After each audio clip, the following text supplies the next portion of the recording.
Good morning friends. আজকে আমি একটা খুব চটপট রান্না করব। সেটা হচ্ছে যে মাছের ঝোল করব, কিন্তু আলু ফুলকপি দিয়ে। তো চলো, প্রত্যেকবার যেরকম আমার সাথে যাও, গিয়ে বানাও, তোমরা থাকো, আমি বানাই। তো চলো, আজকে তোমাদেরকে নিয়ে আবার বানাতে চললাম। তাহলে আর শুরু করা যাক। একটা বাটিতে মাছ নিয়ে নিয়েছি, এতে নুন দিলাম,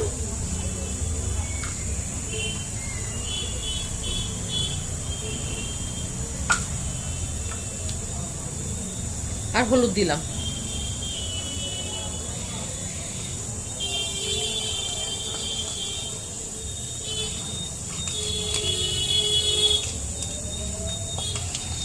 মাছটাকে মাখিয়ে নিলাম।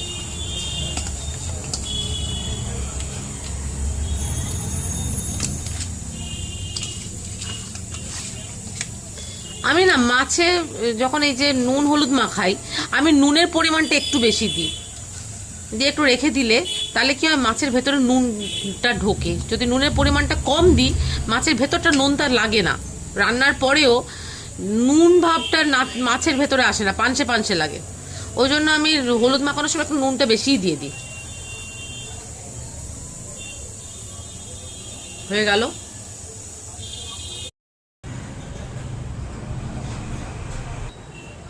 আমি মাছের ঝোলটা আলু ফুলকপি দিয়ে করব।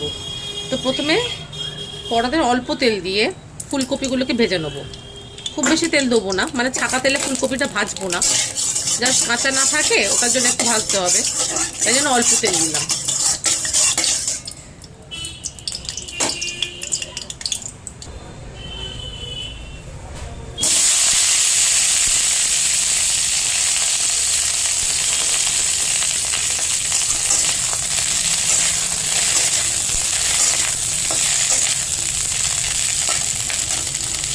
ফুলকপি আর ঢেঁড়সে তুমি যত তেল ডালবে তত তেলে টেনে নেয়, মানে তেল টানে, খুব তেল টানে। কিন্তু আমি তো ছাঁকা তেলে ফুলকপি ভাজা করছি না, জাস্ট আমি কাঁচা যাতে না ফুলকপিটা থাকে একটু হালকা করে নেড়ে ছেড়ে নেবো, ওর জন্য সামান্য তেল দিলাম। দিয়ে এবার এটা একটু নাড়াচাড়া করবো।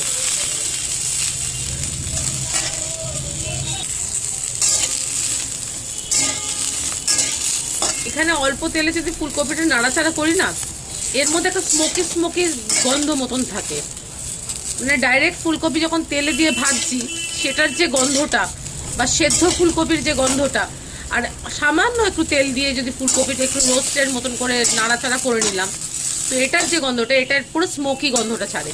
এটা খেতে খুব ভালো লাগে। জাস্ট একটু নেড়ে ছেড়ে নেবো, দিয়ে এটাকে নাড়িয়ে নেবো। এই দেখো একটু কালো কালো মতন হয়ে আছে না, স্লাইড একটু কালো কালো লাগছে দেখতে।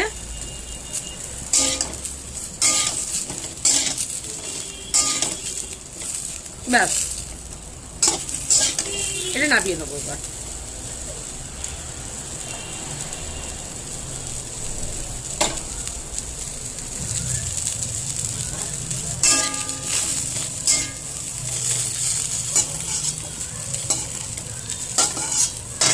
তাতে কি হলো, কাঁচা থাকলো না ফুলকপিগুলো, এটা হালকা মৃদু ভাজা হয়ে গেল। আচ্ছা, এবার কড়াতে তেল দিয়ে আলুগুলোকে ভেজে নেবো।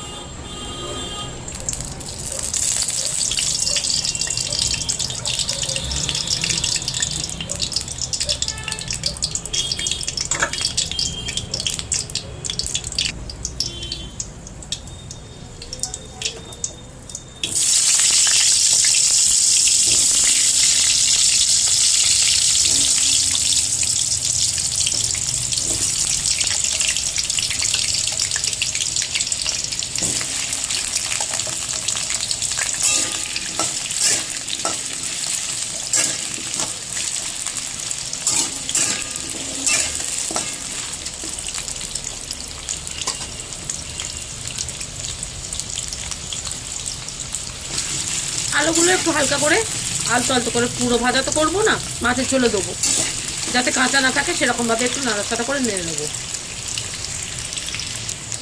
এতে একটু নুন মিশিয়ে দেবো। নুন এখানে একটু বেশি হলে কোনো অসুবিধা নেই, এরপর মাছের ঝোলেতে সেই বুঝে স্বাদ অনুযায়ী তখন নুনটা দেবো।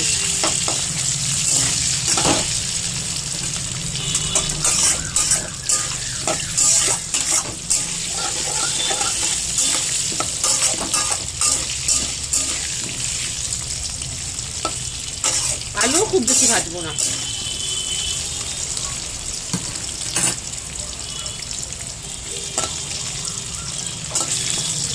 ব্যাস হয়ে গেছে, এবার তুলে নেবো।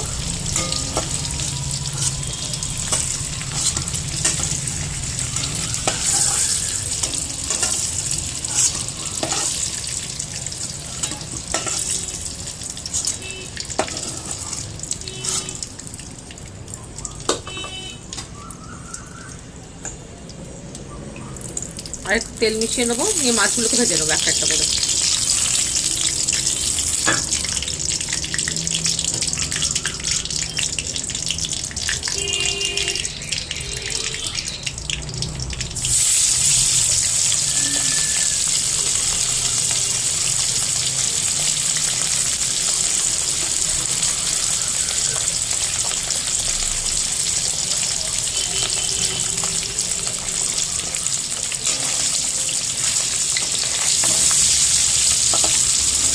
আমি বেশি কড়া মাছ ভাজা খাই না, তাই জন্য বেশিক্ষণ ভাজবো না।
সেটাও ভাজা হয়ে গেল।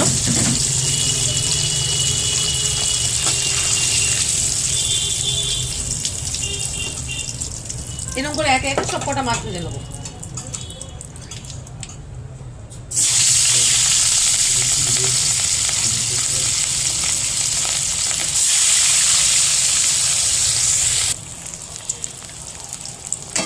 এবার এই মাছগুলোকে উল্টে দেবো। এবার মামুনি, মানে আমার শাশুড়িকে আমি মামুনি বলি, তো মামুনি মাছ ভাজাকে কিন্তু মামুনির কড়া লাগে। আমরা যেন একটু কাঁচা কাঁচা ভাজা ভালোবাসি, আমার শাশুড়ি আর আমার মেয়ে মাছগুলোকে কড়া ভাজা ভালোবাসে, একদম কড়া। ওই জন্য একটু সময় লাগে মামুনির মাছ ভাজতে।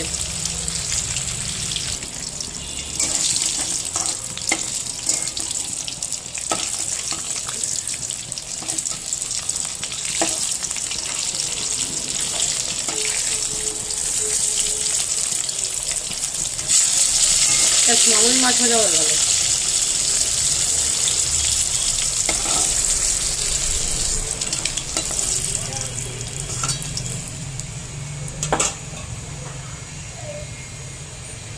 আচ্ছা, আমরা গল কাটা, যেটাকে গলার কাছে যে মাছটা হয়, সেটা খেতে খুব ভালোবাসি। জানিও তোমরা কে কে গল কাটা খেতে ভালোবাসো।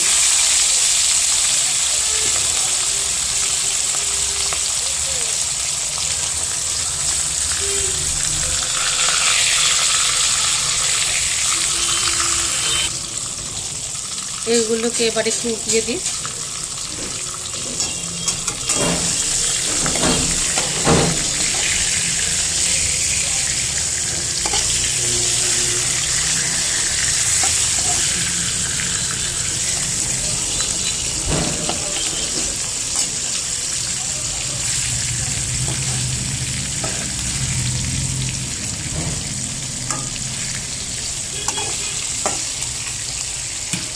বেশি ভাজবো না, এখানে না একটা জেলি জেলি মতন থাকে গলার কাছের মাছগুলো, মাছ থেকে এখানে একটুখানি এরকম একটা সেই ঘিয়ের মতন থাকে, তো ওটার জন্য এই মাছগুলো খেতে খুব ভালো লাগে। আমরা খুব খাই, এটা খুব ভালোবেসে খাই। কিন্তু এটা বেশি ভাজবো না, কড়া করে ভাজলে যে জেলি জিনিসটা, ঘিয়ের মতন জিনিসটা কড়কড়ে হয়ে যাবে, ভালো লাগবে না, সব থাকবে না। ব্যাস এগুলোকে তুলে নেবো।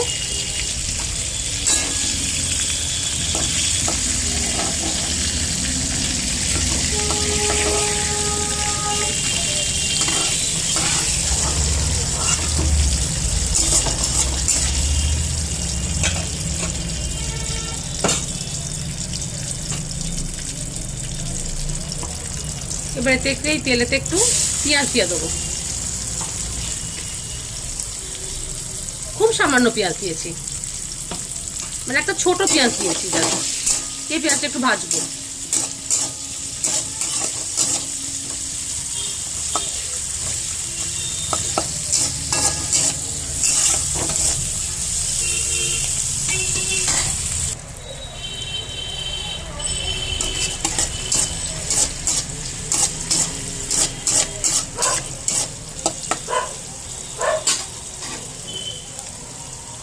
এতে একটু রসুন থেতো করা দিয়ে দেবো,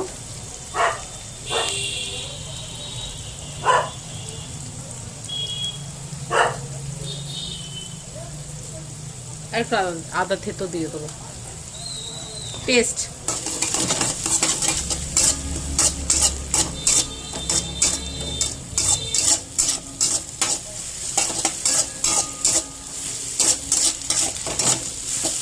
একটু ভাজবো সব কিছু।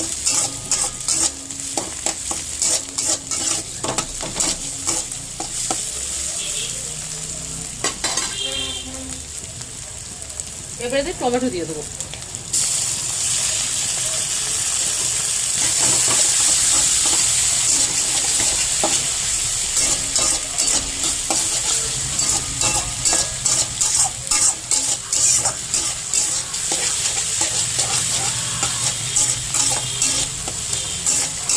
রাস্তার ধারের ওপর আমাদের বাড়ি তো, ওই জন্য বাইরে দিয়ে এইসব আওয়াজগুলো আসে, আমার কিছু করার নেই। মানে আমার নিজেরও খুব খারাপ লাগে, কত আওয়াজ আসে। একটা তো বাস স্ট্যান্ড, সাইকেল, রিক্সা, হর্ন এইসব বাজতেই থাকে। মেন রোডের ওপর বাড়ি, তার সাথে তো মাইক বাজিয়ে লোকেরা কিছু না কিছু বলতেই থাকে, হকাররা, তো সব এগুলো উঠে আসে ভিডিওর মধ্যে। তোমাদের ডিস্টার্ব করলে আমাকে ক্ষমা করে দিও, এখানে আমার কিছু করার নেই। আর ভয়েস ওভারটা পড়ে দিলে কি বলো তো, খুব অসুবিধা হয়। রান্না করতে করতে বলে দিলাম, একটা হয়ে গেল, আবার আলাদা করে ভয়েস ওভার দেওয়া। ঘরেতে আবার পেটস আছে, ওরা কথা বলতে দেবে না, চেঁচামেচি করবে।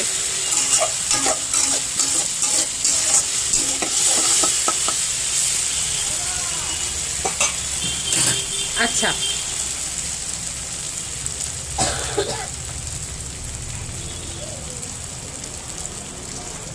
এবার এতে আমি হলুদ গুঁড়ো মিশিয়ে দেবো, সামান্য একটু ঝাল লঙ্কা গুঁড়ো মেশাবো, 1 চামচ কাশ্মীরি লঙ্কা মেশাবো,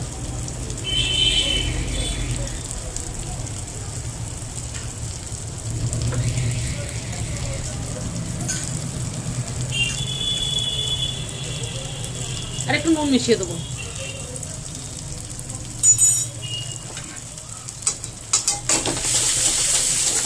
এটাকে ভালো করে নাড়াচাড়া করে নেবো।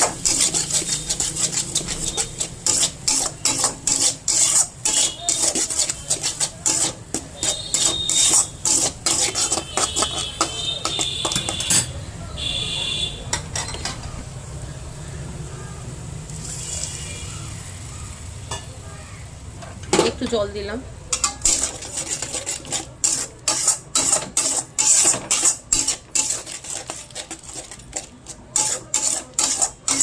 কষিয়ে নেবো মশলাটা।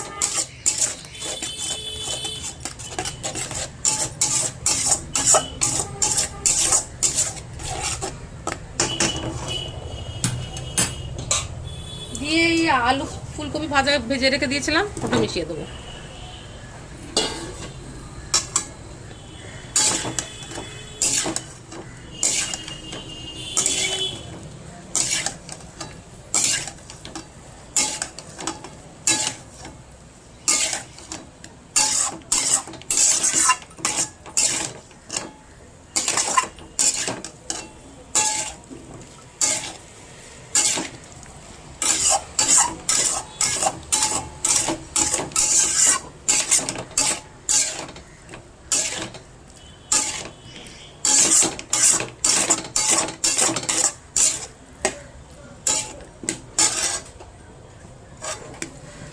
ভালো করে মাখিয়ে নেবো, একটু ভেজে নেবো আর কি, সব কিছু কষিয়ে নেবো।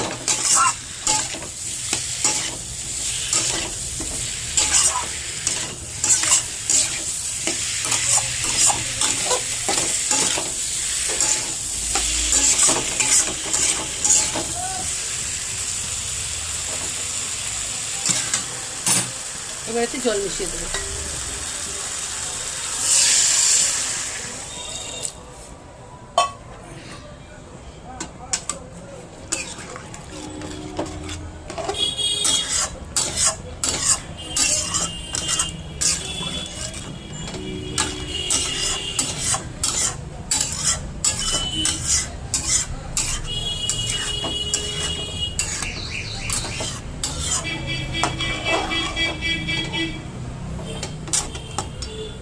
জল আর একটু দেবো, ওনারা টানবে তো, আলুগুলো সেদ্ধ হবে।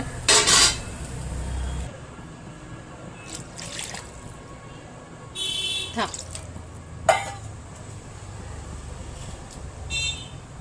ওপর থেকে কতগুলো কাঁচা লঙ্কা দিয়ে দেবো।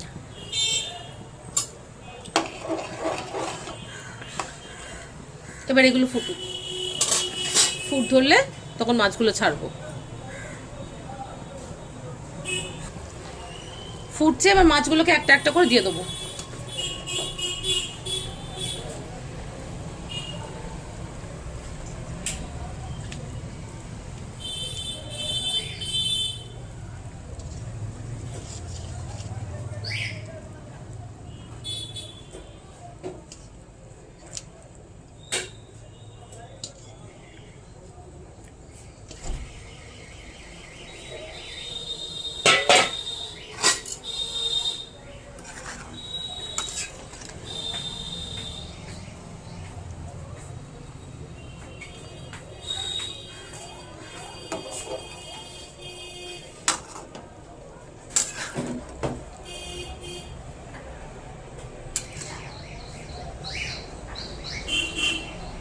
কপিগুলো আছে তো সব, আলু কপিগুলো, ওই জন্য মাছগুলো ভেতরে ঢুকতে দেরি হচ্ছে। থাক, এই ওপর ওপর করে নেমে যাবে।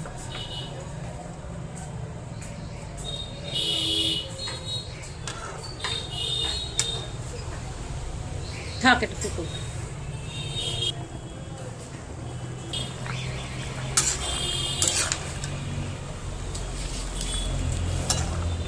ব্যাস, আমার এখানে হয়ে গেল মাছ রান্না।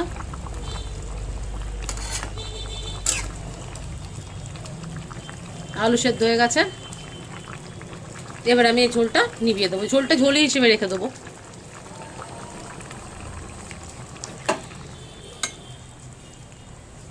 হয়ে গেল আমার আলু ফুলকপি দিয়ে মাছের ঝোল। কেমন লাগলো আমার মাছের ঝোল? খুব সহজ না? একটু খেতেও ভালো লাগবে। ফুলকপি তো এখন 12 মাসই পাওয়া যায়, আগে তো শুধু শীতকালে পাওয়া যেত, এখন তো 12 মাসই পাওয়া যায়। আর আমাদের বাড়িতে ফুলকপিটা একটু বেশি চলে। আমার হাজব্যান্ড ভীষণ ভালোবাসেন, আমার শাশুড়ি মাও খান, তো আমাদের সবেতেই ফুলকপি চলে। তাই জন্য ফুলকপি দিয়ে মাছের রেসিপিটা করলাম। তো তোমরা বানিয়ে বলো কীরম লাগলো। আর আজকে একটা কথা বলবো, সেটা হচ্ছে, বেশ আমি কয়েকটা ভিডিওতে দেখাচ্ছিলাম যে আমার পেটস তো আছে, তোমরা যারা জানো না তাদেরকে বলছি, আর যারা জানো তারা তো জানোই যে আমার বাড়িতে অনেক পেটস আছে, মানে পেট ডগ আছে। তো তারা আমার ছেলে মেয়ের মতন, তাদেরকে নিয়েই আমার সংসার সবটা। তো তাদের নিয়ে অনেক ভিডিও আছে, তোমরা ব্যাকে যদি চাও তোমরা দেখতে পারবে সেটা। তো ওর মধ্যে একজন পেট ডগ, সেটার নাম হচ্ছে কুট্টুস। ও প্রচণ্ড অসুস্থ ছিল, ওর মাল্টি অর্গান ফেলিওর ছিল, ওর 20 দিনের মতন স্যালাইন চলেছে। তো অনেক চেষ্টার পরেও কুট্টুসকে আমরা বাঁচাতে পারিনি। তো আমার কিছুদিন মন মেজাজ খুব খারাপ ছিল, মানে একজন সদস্য বাড়ির থেকে চলে গেল, যেরকম হয়। হ্যাঁ, ও তো মানে শুধু ডগ হিসেবে তো থাকতো না, আমার তো ছেলে মেয়ে, ওরা তো আমার ছেলে মেয়ের মতন, আমি তোদের মায়ের মতন। তো যাই হোক, এই হয়েছে ব্যাপার। লাস্ট ভিডিও যেটা 8 তারিখে দিয়েছি, সেখানে কুট্টুসের একটা ভিডিও আছে 8 তারিখে, কেন 7 তারিখে মারা গেছে, এক্সপায়ার করেছে। তো ভিডিওটা আমি দিয়েছিলাম 8 তারিখে। এবার তখন আমি আপলোড করেছিলাম, যখন লাস্ট ওর আপলোড করে রেখে দিয়েছিলাম, তখন বুঝিনি যখন আপলোড করছি, ওটা 7 তারিখে আপলোড করা, যে ওটা লাস্ট ভিডিও ওর হবে। মানে আপলোড করার পর, আমার রান্না করার পর, এদেরকে খাবার দিয়ে যখন ঘরে গেছি, দেখি ও মানে হিজ ডেড, তখন অলরেডি মারা গেছে, এরকম অবস্থা। তো তখন আমার অবস্থাটা একদম খুবই খারাপ হয়ে গেছিলো। আমি এতদিন ধরে আমার মানে মন মেজাজ শক্তি একদমই ভালো ছিল না, তো আমি করিনি ভিডিও, একদিন স্কিপ গেছে, করে উঠতে পারিনি। তো এখন একটুখানি নিজেকে সামলিয়েছি, ওই জন্য আবার ভিডিও করেছি। আমাকে এদেরকে নিয়েও থাকতে হবে, সবটা নিয়েই থাকতে হবে, তাই আবার ভিডিও শুরু করলাম। তোমরা দেখো আমার চ্যানেলটা, আর যারা সাবস্ক্রাইব করো একটু সাবস্ক্রাইব করে দিও আমার চ্যানেলটাকে, আর যারা করেছো তাদেরকে অসংখ্য ধন্যবাদ সাবস্ক্রাইব করার জন্য। থ্যাংক ইউ, আমার পুরো হার্ট থেকে থ্যাংক ইউটা বলছি আমি। আর যাই হোক, এরপরের ভিডিও নিয়ে আবার আসবো। তোমরা সবাই ভালো থেকো।